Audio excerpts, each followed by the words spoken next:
The day we spent, Oh, beauty pageants? Of course, Filipinos are obsessed, like we don't have anything else to stress about. From picking the perfect gown to dissecting every contestant's move, trust us, we're experts. And oh, don't forget, we live for the drama. Funny moments, unexpected twists, controversies, bring it on. Remember that minor mix-up at Miss Universe 2015 with Pia Wurtzbach? Yeah, Steve Harvey definitely gave us a moment to talk about for years. But hey, what we're about to spill, do you really know it? If not, stick around. You wouldn't want to miss this.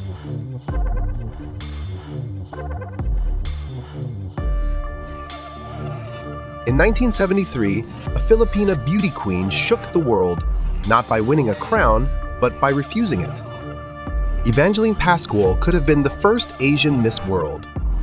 But after tying with Miss USA, Marjorie Wallace, the crown went to Wallace. Months later, Wallace was dethroned for not fulfilling her duties. When Marjorie Wallace was dethroned months later, the Miss World organizers came to Evangeline Pascal, offering her the crown. At first, it might have seemed fair, but things were far from simple. Evangeline said, no. She didn't want to be seen as a backup. She knew her worth and wasn't willing to accept a title that didn't come with the same respect and recognition given to others.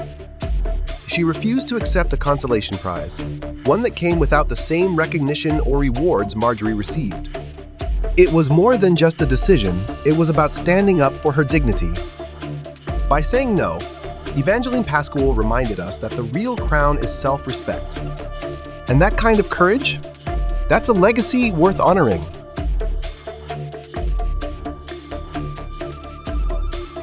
In the glamorous world of pageantry, perseverance has always been part of the journey.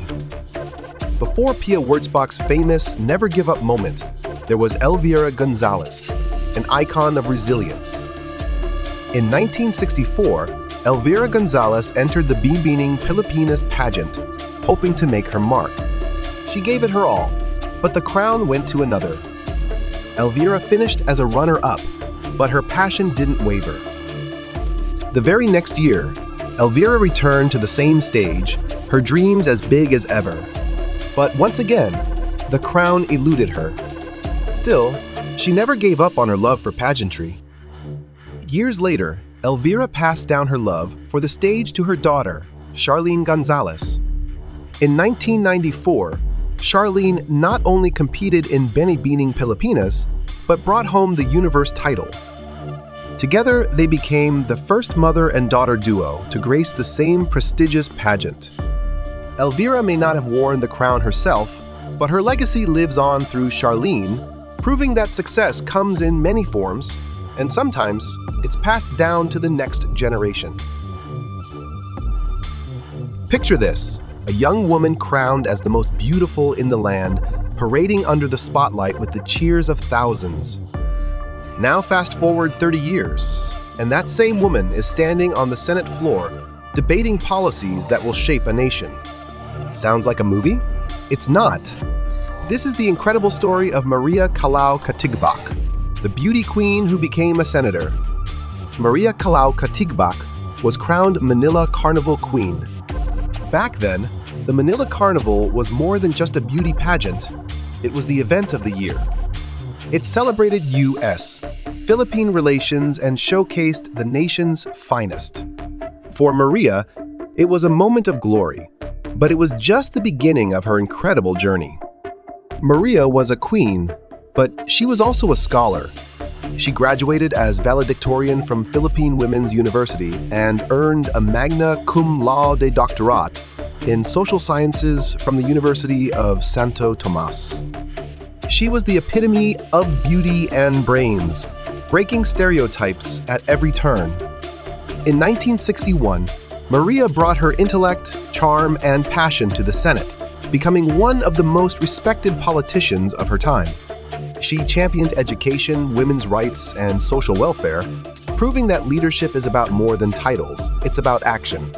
Maria Kalagbak's journey from Carnival Queen to Senator is a testament to the power of ambition and grace. She didn't just wear a crown, She built a legacy that inspires generations of women to aim higher.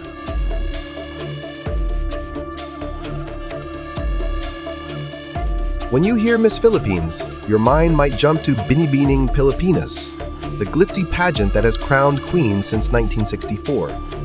It's hard not to these queens have dazzled us on the international stage for decades. But let's rewind a bit. Scratch that. Let's rewind a lot to uncover the story of the very first Miss Philippines. Spoiler, it's a tale of beauty, brains, and even a surprising connection to the Philippine flag. In 1964, Maria Myrna Panlio became the first Binibining Pilipinas winner. From bank teller to beauty queen, her transformation was iconic, setting a high standard for future contestants. But if we're talking about the original Miss Philippines title, the crown belongs to someone much earlier in history, Anita Agoncillo Noble in 1926. In 1926, and the Philippines is buzzing with excitement over its first ever national beauty contest.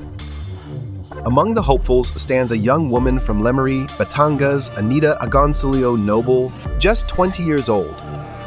A student with poise and elegance, Anita swept the judges off their feet and became the very first to hold the Miss Philippines title. But here's where it gets even more interesting. Anita wasn't just a pretty face, she was practically Filipino royalty. Her family tree is deeply rooted in the country's history.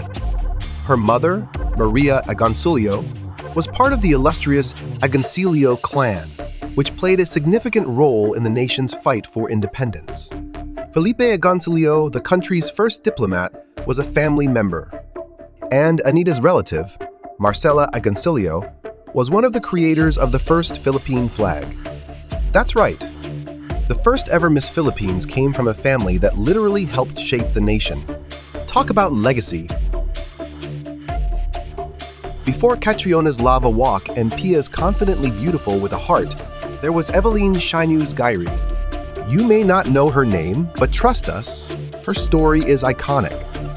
Evelyn was born in 1902 in Gumatang, Itagan. She was the eldest of 10 kids, the daughter of a wealthy Baknang, a local aristocrat, and an Igorot mother, Flora Pacalso. But Evelyn wasn't just any ordinary girl. In 1915, the Benguet Carnival was like the Met Gala of its time. But instead of high fashion, it celebrated progress in the mountain regions. And guess what? At just 13 years old, Evelyn became the youngest Benguet queen in Philippine history. Evelyn didn't just win a title, she shattered stereotypes. At a time when indigenous representation was rare, she proudly brought the elegance, strength, and culture of the Igorot people to the spotlight. Her victory was more than personal. It was a win for her entire community. Evelyn's crown symbolized progress, diversity, and the celebration of Filipino heritage in all its forms. Who would have thought that the crown jewel of beauty pageants would find her Prince Charming in the heart of the Philippines? Aeriscusella, the first ever Miss Universe, did just that. In 1953, Aeriscusella, the reigning Miss Universe from Finland, visited the Philippines to crown Miss Philippines. During her stay, she met prominent figures like President Elpidio Quirino and Senate President Eulogio Rodriguez. But her most fateful encounter was in Baguio City, where she met 25-year-old Filipino businessman Virgilio Gil Hilario. Enchanted by the Finnish beauty, Gil followed her to Tokyo and boldly declared his love. Their whirlwind romance culminated in a wedding at Tokyo's St. Ignatius Church on May 20, 1953, just a year after Army's Miss Universe victory. She voluntarily gave up her title for love, but was allowed to keep the honorary distinction due to the lack of official protocols.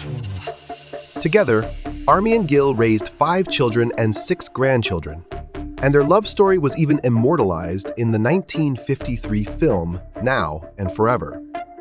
After Gil's death in 1975, Army remarried, this time to U.S. diplomat Albert Williams.